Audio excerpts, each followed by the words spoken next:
Eti Sen is how are you in the Tree Akan language of the Ashanti tribe of Ghana, but also translates into Comment allez-vous in French, Ni hao ma in Mandarin, and Till your turn for those that know. Guests and collaborators are encouraged to take a step back and to check in with self. By checking in with self, you begin to explore how you're truly feeling, be it mentally, emotionally, spiritually, and of course, physically. Yes, salutations to all you beautiful souls out there. Welcome to a podcast called Eti Sen. At a podcast called Eti Sen is always the first question we ask. So before I proceed, let me ask you, Eti Sen. If you don't know what Eti Sen is, may I suggest you go listen to the first episode, Spotify, SoundCloud, a podcast called Eti Sen.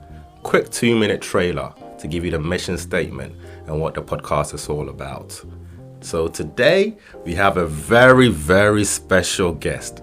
So special, puts the S in special. So don't worry, I'm going to let her introduce herself and then we'll take it from there. So, special guest, the one that puts S in special. Introduce yourself. Hello, my name is Tosan. Oh, Tosan. Okay. So Tosan, welcome to a podcast called Eti Sen. At a podcast called Eti Sen, Eti Sen is always the first question we ask. So, let me ask you, Eti Sen. I am well, thank you. You are well. So you understand what you listened to the first episode, yeah? You watched it, or you just know you have some inside information, yeah? Okay, so you're well. Okay, so we've got that first question out the way. She's feeling well, and can you tell us 3 facts, could be fiction, about yourself that you like to share with the listening audience? 3 facts about myself, I would say, firstly, I am a mother and a wife, and secondly, I currently work as a care coordinator, and thirdly, I absolutely love cooking. Okay, so mother and wife, care coordinator, and absolutely loves cooking. Okay, so let's differentiate. This love of cooking, are you any good at this cooking? Because you can love cooking, but can you actually cook? Has it got some flavors in there? Yeah. Well, that's a matter of opinion. Yeah, but what do you think? Do you think you're chefing it up? You think you got that skill? Yeah, you got that culinary skill. I enjoy what I cook, if that's what you mean. Okay, so she loves cooking, not just that, enjoys cooking as well, and the food that comes out tastes good. So, mother and wife? Okay, and also professionally working as a care coordinator. So, thank you for sharing that with us, Tosan. We really do appreciate you sharing a bit about yourself. So, at a podcast called Eti Sen, we advocate and promote good mental health, and we encourage guests and collaborators to check in with self, to do a bit of introspection, to do a bit of reflection. And I like to concentrate on the mental, the emotional, the physical, and the spiritual, what I call the 4 pillars of well-being. And we'll just use that as a guide. I know they're quite fluid, they're interchangeable, and really interconnected. So feel free to go with the flow, but just have a bit of, control about how you go with the flow. So, I'll let you lead with how you want to go, how are you feeling? And you can touch on the physical, the mental, the spiritual, or the emotional. How are you feeling? Well, let's start with the physical. Yeah. I would say at the moment I do feel quite good with myself. Finally got a routine set in regards to working out and just keeping my physical being as well as I can, without putting any unnecessary strain or pressure on myself as well. And this involves some workout with friends, a 7 a.m. workout we recently started, I think in the last 2 months now. over WhatsApp video, and that's really set me off on a good routine, waking up. But apart from that, I do enjoy hiking and walking, so that's something that I usually would do to keep myself going, which I've been doing for years. Yeah. Okay, so on the physical side, the physical fitness. Wow. The physical fitness aspect is obviously you've seen some improvement, got a bit more of a routine. So I'm just repeating what you said or paraphrasing. So you've just got a bit of routine, and you naturally enjoy being out in nature, so going for hikes and going for walks. But now you've been doing a bit more of a workout via WhatsApp with friends. So you found that having that group workout, has that been the main reason for that consistency? Oh yes. Okay.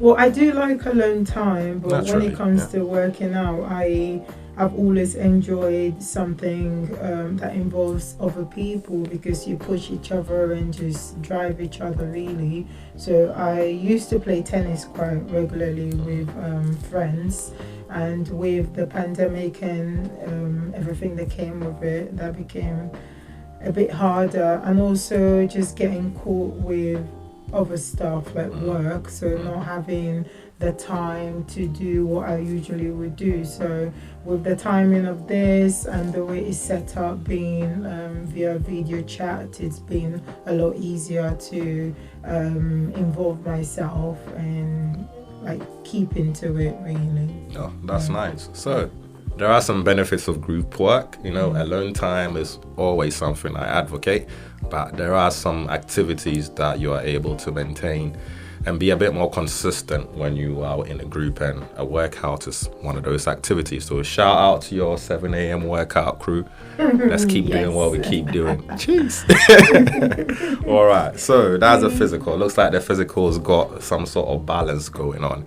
How are we going? Are we going emotional? We're going to touch a bit on the spiritual, or what are we saying? Mental? Or just let's go with all three. Everything is intertwined, and the most important, I would say, is mental, because it vastly affects everything else that you do, especially with me. If I'm not in a good place mentally, then it does affect your ability to get up and carry on with the physical, or the way you react to stuff emotionally. So I would say being in a good place mentally overall is the best thing, and being able to do that also involve the ability to lift yourself up and just get on with things. And I think I've been able to find a way to do that. Okay, that's good. So you found some techniques that you've been using, or maybe not the word technique, but you're aware. That's it. Your awareness of your mental state and the triggers that you have, and you found some tools or coping mechanisms. What are the type of things you use to do if you want to, let's use the word escape, or if you just need some time, because sometimes there might be some people around you, or you just need to go into your own space. Is music? Is it movies? I know you mentioned you're hiking, and it's mostly, I would say, being outdoors. Okay.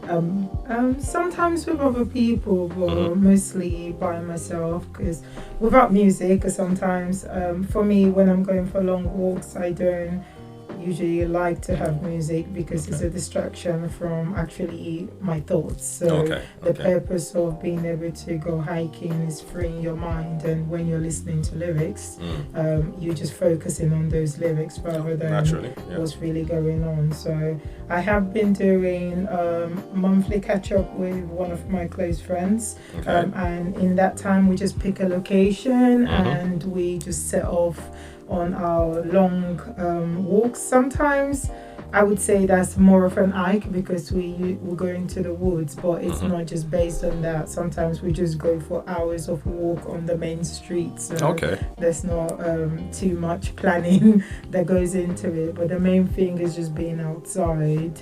And I feel like that really does help me, having that catch up and then also being able to take some time out by myself to do that as well. Okay, so that's a bit of good advice. Yeah. Going out for walks. If you want to listen to some music, try and play some music with no lyrics. So some instrumentals and that, you know. If you can go without the music, then don't. You want to be in nature. Listen to the bird song. Let the birds sing, you know. Listen to the tweets, you know. Let the birds encourage you to keep going. But yeah, thank you for sharing that. And how we look feeling. Obviously, the mental and emotional are pretty much on the same wavelength. But I think with the emotional, for me, when I try and encourage guests to look into the emotional side, is the awareness as to what triggers them to be angry or to be sad or to be excited. Those are the things I'm more trying to encourage you to just be a bit more aware, like what made you happy, and then in the next 5 minutes all of a sudden you're down again, because we are emotional beings. I am quite emotional and can be very sensitive, so I'm just trying to see if it's just me or, you know. I think stress and pressure,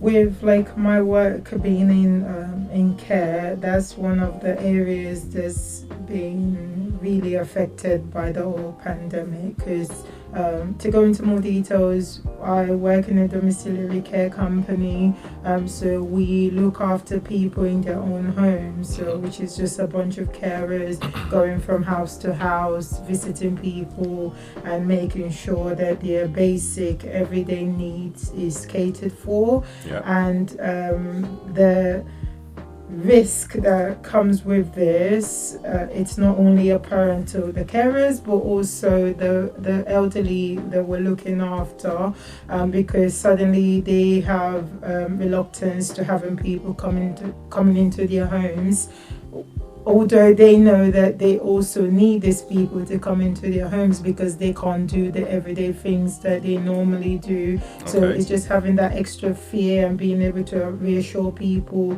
that you are taking precautions, and in addition to that, having carers that's worried about going into people's home because there's two sides to it. Okay. You might be reluctant to having people come in, but the people coming in is also reluctant to go because there's other family members that come into their houses. And so overall, it's just been a scary time and spending a lot of time trying to reassure people that they can use their PPE and it does have an effect. It does help to be able to cover yourself up, protect yourself and protect the people that you're working with. So there's a lot of stress that's come into my life, I would say, since the start of all of this, because areas that we didn't necessarily think about before or worry about, suddenly it's just become so clear to everybody that you do need to think about this stuff, which has really changed the way in which care has been given. And in all of those, I would say the cooking and the hiking and just doing things that I enjoy, keeping myself busy outside of work and finding interest outside of work. And the one thing that I can do that it does not depend on anybody else has been just going for walks. And I have been doing that a lot more, even in the last months than I did in the past. So it's just, that's been very helpful, I would say. Okay. So being a key worker, your workload has, and the nature of your work has evolved to, or has adapted to the change in, the world as it stands. And thank you for sharing that, some of the pressures and how you're coping with it, and the emotional stress as well. So it's one of those things where a lot of people, or most people, are going through some sort of change and adapting as well, because 2020 has pretty much been a year of change for a lot of people, and be it positive or negative, we've had to change. So it's not easy to share these things, let alone to share it and possibly strangers listening. So thank you very much for listening and for sharing that. So we've tapped a bit on the the physical, we've tapped on the emotional and the mental.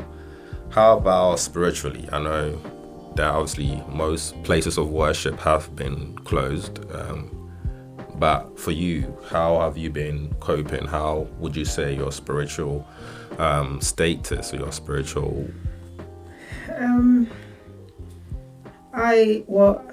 I believe God is everywhere. You don't necessarily need to be in church on Sunday to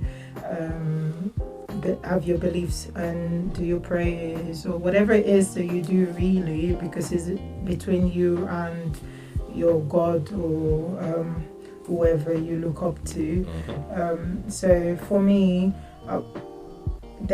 before the pandemic, I've kind of really withdrawn from going to church, but that's not really changed my prayers and just my one-on-one time with God, because my mom's always said that your relationship with God is your relationship with God. It's got nothing to do with who else is going to church or what other people are doing. You know your heart, he knows your heart, and you know how to relate with him. So I wouldn't, like, it is nice to have that community, because I do have a little church community, but at the same time, when it comes to the one-on-one and finding that time alone to reflect and speak to the higher being, I don't think that's changed much with everything going on. That's something that I've just continued to do in my own time and when I get the feeling. That's good. So spirituality is personal. Okay, as you said, there is some sort of when there's that community spirit, and it is good to have a community or to have like-minded people. But as you mentioned, spirituality is personal, and you do need to find what works for you. We are similar creatures, however, we do have our unique differences that sets us apart. So, yes, thank you once again for sharing that. Personally, as I said, I'm spiritual, and I've always maintained my own viewpoint and perspective, and continue to learn other cultures and other schools of spirituality. So once again, thank you very much for sharing how you're feeling and where you are spiritually. Like to just go a bit more into what would like to say one piece of advice. If you had a piece of advice you wanted to give to the listeners, what would it be? Well, in general, it's just, I don't know, I guess depends on what everyone's going through, but the one thing I would say keeps me going and keeps me alert is just remembering that everything in this world is temporary, because I've always believed that there's no point getting worked up over the little things, because that soon will pass. There's no point dwelling too much on one thing, because it'll pass. We don't know what tomorrow brings, so the best thing you can do is focus on being positive and just keep going, really, because this soon. Okay, so no situation is permanent. Have a positive outlook on life, and no matter what you do, keep on going. Even if you fall, pick yourself back up and keep on going. So, yes, a podcast called Eti Sen. We've had a very special guest, the one that puts S in special. We have Tosan, who is a wife and a mother, who is a care coordinator professionally, and who not only knows how to cook, but loves cooking and enjoys the products of her cooking. So, a podcast called Eti Sen is available on SoundCloud and Spotify. Sometimes we put some YouTube videos out if guests and collaborators are willing for their, profile to be all up on the screens and that. But thank you very much for listening or watching, and we'll come back and hit you up on the next one. Thank you. Any last words, Tosan? Keep going. Live!